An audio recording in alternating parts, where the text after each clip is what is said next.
Hi. ഇതേ ഇതിന് മുമ്പുള്ള വീഡിയോസിൻ്റെ അടിയിലൊക്കെ വന്നിട്ട് ഇങ്ങനെ ക്വസ്റ്റ്യൻസ് ചോദിക്കുന്നുണ്ടായിരുന്നു അബൌട്ട് വില്ല് കേട്ടോ. ഒന്ന് പറഞ്ഞേക്കാം, എല്ലാവർക്കും ഉപകാരമുള്ള കാര്യമായതുകൊണ്ടാണ് ഞാൻ പറയുന്നത്. ഈ വിൽപത്രം എഴുതുമ്പോഴേ, ഇപ്പം നമ്മൾ വിൽപത്രം എഴുതി വെക്കുകയാണെന്ന് വിചാരിക്കും, മുസ്ലിംസിന് ഇത് നിങ്ങൾ കൺസിഡർ ചെയ്യരുത്. അതിൽ വേറെയും കുറേ കാര്യങ്ങളുണ്ടെന്ന് ഞാൻ പറഞ്ഞിട്ടില്ലേ മുസ്ലിംസിൻ്റെ ലോസിൽ. സാധാരണ ഹിന്ദുസോ ക്രിസ്ത്യൻസോ വിൽപത്രം എഴുതി വെക്കുകയാണ് മക്കളുടെ പേരിലെങ്കിൽ ഡോക്യുമെൻ്റ് നമ്പറൊക്കെ എഴുതുമ്പോൾ കൃത്യമായിട്ട് എഴുതണം കേട്ടോ. കാരണം ഒരു വിൽപത്രം സാധുവായിട്ട് വരണമെങ്കിൽ ഒരാൾ മരിച്ചു കഴിയുമ്പോഴാണ് വിൽപത്രം പ്രാബല്യത്തിൽ വരുള്ളൂ. ആ മരിച്ചു കഴിഞ്ഞ ശേഷം ഇത് നോക്കുമ്പോൾ ഇത് തെറ്റാണെന്ന് കണ്ടു കഴിഞ്ഞാൽ അത് പെടാപ്പാടാണ്. അത് ഒരു പ്രയാസം ഉള്ള സന്ദർഭമാണ് അതിൽ വരിക. ഇപ്പോൾ ഒരു അച്ഛന് ഒരു മകന് വേണ്ടിയിട്ട് മാത്രമാണ് ഒരു വില്ല് എഴുതി വെച്ചതെന്ന് വിചാരിക്കും, ഇത്രയും പ്രോപ്പർട്ടി. അപ്പോൾ മകൾക്ക് ഒന്നും വെച്ചിട്ടില്ലെങ്കിൽ മകൾക്ക് സ്വാഭാവികമായിട്ടും അതിനകത്ത് എന്തെങ്കിലും അമർഷം ഉണ്ടെങ്കിൽ ഈ ഡോക്യുമെൻ്റ് നമ്പർ തെറ്റിപ്പോയി എന്ന് പറഞ്ഞ് ഇത് അസാധുവാണെന്ന് പറഞ്ഞ് വേണമെങ്കിൽ കുറച്ച് നാൾ അങ്ങോട്ടും ഇങ്ങോട്ടും നടക്കാം. അതിൽ നല്ലത് ഇതിനകത്ത് റെക്ടിഫിക്കേഷൻ ബിൽ ഒക്കെ ഫയൽ ചെയ്യണമെങ്കിൽ ആൾ ജീവനോടെ ഉണ്ടായിരുന്ന സമയത്തായിരുന്നെങ്കിൽ അത് കീറിക്കളഞ്ഞ് പുതിയ വിൽപത്രം എഴുതിയാൽ മതിയായിരുന്നു. It simple. അതല്ലാതെ വേരിയേഷൻ എന്ന് പറഞ്ഞിട്ടൊരു ഡോക്യുമെൻ്റ് ഒക്കെ ഉണ്ട്, പക്ഷെ അത് കോടതി മൂലമായിട്ടാണ് വേരിയേഷൻ ഡോക്യുമെൻ്റ് ഒക്കെ ഫയൽ ചെയ്ത് പിന്നെ രജിസ്ട്രാറെയൊക്കെ വിളിച്ച് ഇതിൻ്റെ ബാക്കിയുള്ള കാര്യങ്ങളൊക്കെ കറക്റ്റാണ്, ഈ നമ്പർ മാത്രമേ തെറ്റായിട്ടുള്ളൂ എന്നുള്ള അഫിഡാവിറ്റൊക്കെ മേടിച്ച് ഒരു പ്രോസസ്സ് പോലെയൊക്കെ നടത്തി ചെയ്യാറുണ്ട്. അതിനൊക്കെ ടൈം എടുക്കും. അതിനേക്കാൾ നല്ലത് ഈ വിൽപത്രത്തിൽ എന്താണ് പറഞ്ഞിരിക്കുന്നതെന്ന് വെച്ചാൽ അത് ജീവിച്ചിരിക്കുന്ന എല്ലാവരും കൂടെ ചേർന്ന് ഒരു സെറ്റിൽമെൻറ്റ് ഡീഡ് പോലെ എഴുതിയുണ്ടാക്കി രജിസ്റ്റർ ചെയ്യുക. അതായത് ഈ വിൽപത്രത്തിൽ എങ്ങനെയാണ് പറഞ്ഞിരിക്കുന്നത്, 10 സെൻറ്റ് സ്ഥലവും വീടും എൻ്റെ മകനുള്ളതാണ്, അത് മാത്രമാണ് ഇതിനുള്ളത്, ബാക്കിയെല്ലാം മകൾക്ക് കൊടുത്തു കഴിഞ്ഞതാണെന്ന് പറഞ്ഞാൽ അനുജത്തിയോ സിസ്റ്ററോ ആരാണെന്ന് വെച്ചാൽ അവരുടെ കയ്യിൽ നിന്നും ഒരു അഫിഡാവിറ്റോ അല്ലെങ്കിൽ ഏറ്റവും നല്ലത് വന്നിട്ട് ഒഴിമുറി വാങ്ങിക്കുകയാണ്. സെറ്റിൽമെൻറ്റ് ഡീഡായിട്ട് ബാക്കിയുള്ള ലീഗൽ എയർസ് എല്ലാം കൂടെ ചേർന്നിട്ട് ഈ മകന് അത് എഴുതി കൊടുക്കുകയാണ് നല്ലത്. അതാവുമ്പോൾ നാളെ ഫ്യൂച്ചറിൽ ഒരു പ്രയാസം ഉണ്ടാവില്ല. അതല്ല വിൽപത്രം മുഖേന ഇൻഹെറിറ്റൻസ് വഴി എന്തെങ്കിലും ടാക്സ് ബെനിഫിറ്റ്സ് ഒക്കെ ഉള്ളതാണെങ്കിൽ ഒരു ചാർട്ടേഡ് അക്കൗണ്ടൻറ്റിനെ കണ്ടിട്ട് ഈ സെറ്റിൽമെൻറ്റ് ചെയ്യത്തില്ലേ, ഫാമിലി സെറ്റിൽമെൻറ്റ്, അതിനും ഇതേ ഇൻഹെറിറ്റൻസ് ആണ്, ടാക്സ് ആപ്ലിക്കബിൾ അല്ല, അങ്ങനെയൊക്കെ ഉള്ള കാര്യങ്ങൾക്ക് വേണ്ടിയാണ് നിങ്ങൾ ഈ വിൽപത്രം തന്നെ ചെയ്യണം എന്ന് പറയുന്നതെങ്കിൽ ചാർട്ടേഡ് അക്കൗണ്ടൻറ്റിനെ പോയി കണ്ടിട്ട് ടാക്സ് ബെനിഫിറ്റ്സിൻ്റെ കാര്യത്തിന് വേണ്ടിയിട്ട് സംസാരിക്കാം. അതല്ലാത്ത പക്ഷത്തിൽ തർക്കമില്ലെങ്കിൽ ഏറ്റവും ബെസ്റ്റ് ഈ മരിച്ചുപോയ ആളുടെ ലീഗൽ ഹെയർഷിപ്പ് സർട്ടിഫിക്കറ്റിലുള്ള ബാക്കിയുള്ള അംഗങ്ങളുടെ ഒഴിമുറി വാങ്ങിച്ച് സെറ്റിൽമെൻ്റ് ആയിട്ട് എടുക്കുന്നതായിരിക്കും അഭികാമ്യം കേട്ടോ. അതൊന്ന് ആ രീതിയിലൊന്ന് ഏതെങ്കിലും ഒരു അവിടെയുള്ള ലോക്കലായിട്ടുള്ളൊരു വക്കീലിനെയോ അല്ലെങ്കിൽ എഴുത്തുകാരനെയോ കണ്ടിട്ട് ഇതിനെ സംസാരിക്കുക. റെക്ടിഫൈ ചെയ്യാതെ പറ്റത്തില്ല, കാരണം അതിൽ തെറ്റായിട്ട് എഴുതി പോയില്ലേ. അപ്പോൾ പിന്നെ ആ ഒരു നമ്പർ റെക്ടിഫൈ ചെയ്യാനായിട്ട് ആൾ മരിച്ചും പോയില്ലേ. അപ്പോൾ ഇങ്ങനെ ഒരു 1-2 കാര്യങ്ങളേ ഉള്ളൂ. അല്ലെങ്കിൽ കോടതി മുഖേന ചെയ്യാൻ പറ്റും എന്നാണ് എൻ്റെ അറിവ്. കാരണം പണ്ട് ചെയ്തതാണ് ഞാൻ, ഒരു 15 വർഷങ്ങൾക്ക് മുമ്പാണ് വിൽപത്രമൊക്കെ ചെയ്തിരുന്നത്. ഞാൻ മദ്രാസിൽ നടന സഭാപതി എന്ന് പറയുന്ന ഒരു വക്കീലിൻ്റെ കീഴിൽ ജൂനിയറായിട്ട് ആദ്യകാലങ്ങളിൽ പോയിട്ടുണ്ട്.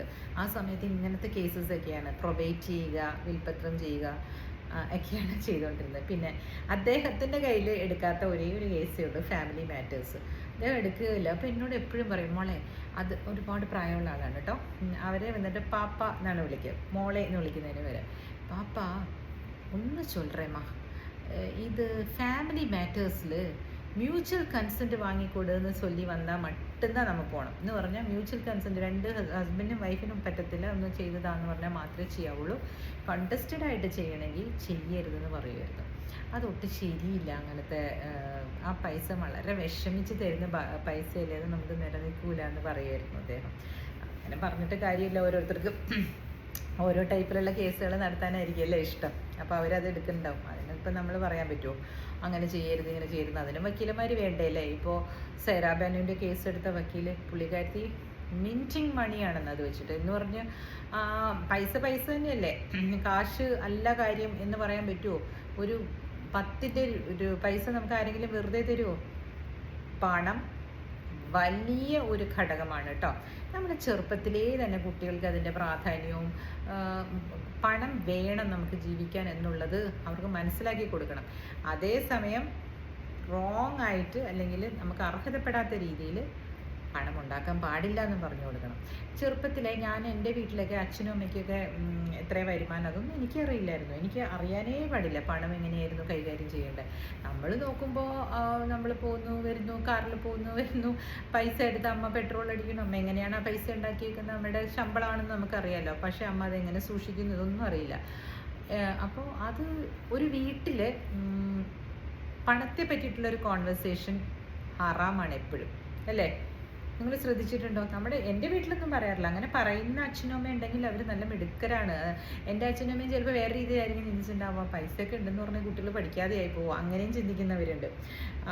അതല്ല, ഇതൊക്കെ നിനക്കുള്ളതാട്ടോ, അങ്ങനെ പറയരുതെന്നാണ് ഞാൻ പറയുന്നത്. അങ്ങനെ പറയണ്ട. പക്ഷെ നമ്മുടെ വീട്ടിലുള്ള ഫിനാൻഷ്യൽ നമുക്ക് എന്തൊക്കെ അഫോർഡ് ചെയ്യാൻ പറ്റും എന്നുള്ളത് മക്കളെ കൃത്യമായിട്ട് പറഞ്ഞ് മനസ്സിലാക്കിയിരിക്കണം. അച്ഛൻ്റെ അമ്മയുടെയും സാലറിയാണുള്ളത്. അതുകൊണ്ട് നമുക്ക് ജീവിക്കണമെങ്കിൽ നമുക്ക് ഈ പണം ആവശ്യമാണ്. നമ്മളിങ്ങനെ ഒരുപാട് ലാവിഷാകാൻ പാടില്ല. അല്ലെങ്കിൽ ഇങ്ങനെയാണ് പണത്തിനെ നമ്മൾ കൈകാര്യം ചെയ്യേണ്ടതെന്നൊക്കെ കുഞ്ഞു ചെറുപ്പത്തിലേ പറയണം. ഞങ്ങളൊന്നും പണം ഡിസ്കസ് ചെയ്തിട്ടില്ല. ഒരേ ഒരു കാര്യം അമ്മ പറഞ്ഞത് ഇപ്പോഴും എൻ്റെ മനസ്സിലുണ്ട്. ഞങ്ങളുടെ വീട്ടിൽ ജാതി തൈ കൊണ്ടുവന്ന് അമ്മ നട്ട്. കുറച്ച് ഇങ്ങനെ കശുമാവായിരുന്നേ. അതെ, വെള്ളമില്ലാത്ത സ്ഥലമായിരുന്നു. അപ്പോൾ വെള്ളമില്ലാത്തത് കൊണ്ട് ആ സമയത്ത് അവിടെ ഭയങ്കര ഡ്രൗട്ടായിരുന്നു. അപ്പം വെള്ളമില്ലാത്തതുകൊണ്ട് തെങ്ങൊന്നും അധികം പിടിക്കുന്നുണ്ടായിരുന്നില്ല, ഒന്നും ശരിയാകുന്നുണ്ടായിരുന്നില്ല. കുറച്ച് നാളുകൾക്ക് ശേഷം അച്ഛൻ റിട്ടയർ ആവുന്നതിന് മുമ്പ് പെരിയാർ വാലി ഇറിഗേഷൻ പദ്ധതി എന്ന് പറഞ്ഞിട്ട് വെള്ളം പെരിയാറിൽ നിന്ന് ഇങ്ങനെ ഗ്രാമങ്ങളിൽ കൂടി ഇങ്ങനെ കനാല് വഴി പോകുന്നുണ്ട്. അതിലൂടെ വരാൻ തുടങ്ങി വെള്ളം വരാൻ തുടങ്ങിയപ്പോൾ ഞങ്ങളുടെ ഭൂമി ഫലഭൂയിഷ്ടമാകാൻ തുടങ്ങി. കിണറ്റിൽ വെള്ളം വരാൻ തുടങ്ങി. കിണറ്റിൽ വെള്ളം ഉറവയെടുക്കാൻ തുടങ്ങി. അങ്ങനെ ആയപ്പോൾ എൻ്റെ അമ്മ ടീച്ചറാണ്, ഞാൻ പറഞ്ഞില്ലേ. അമ്മ വന്നിട്ട് ജാതി മരത്തിൻ്റെ തൈകൾ മേടിച്ചു കൊണ്ടുവന്ന്, ഏല എന്ന് പറഞ്ഞ സ്ഥലമുണ്ട് അവിടെ നിന്ന് തൈകൾ കുറേ വാങ്ങിച്ചു കൊണ്ടുവന്നിട്ട് പറമ്പിലൊക്കെ കുഴിയെടുപ്പിച്ച് ഈ മരങ്ങളൊക്കെ വെട്ടിക്കളഞ്ഞു. ഈ അനാവശ്യമായിട്ടുള്ള കുറേ പാഴ്മരങ്ങളുണ്ടായിരുന്നു. ഈ മുള്ളുള്ള മരമൊക്കെ ഉണ്ടായിരുന്നു ഞങ്ങളുടെ വീട്ടിൽ. എപ്പോഴും ഓർമ്മയുണ്ട്. അതിൻ്റെ പൂവൊക്കെ നല്ലതാണ്. അപ്പം ഞാനെപ്പോഴും കാര്യം അമ്മ അത് കളയണ്ട അമ്മ, ആ മരം കളയണ്ട എന്നൊക്കെ പറയുന്നത് എനിക്ക് ഓർമ്മയുണ്ട്. അതിന് പൂവുണ്ട്. എനിക്ക് ഈ പൂവാണ് എൻ്റെ അട്രാക്ഷൻ കേട്ടോ. അപ്പോൾ ഞാൻ അതിനുണ്ട് മുള്ളുമരം പാഴ്മരമാണേ. അപ്പോൾ അതെല്ലാം വെട്ടി നിരത്തിയിട്ട് കുഴിയെടുപ്പിച്ച് ഈ ജാതി മരം നട്ടു കഴിഞ്ഞിട്ട് ഈ പറഞ്ഞ പോലെ നമുക്കന്ന് മോട്ടർ വീട്ടിലേക്ക് മുകളിലേക്ക് കയറാൻ മാത്രമേ ഉള്ളൂ കേട്ടോ. ഇങ്ങനെ തൊടി നനയ്ക്കാനൊന്നും മോട്ടറായിട്ടില്ലെന്ന്.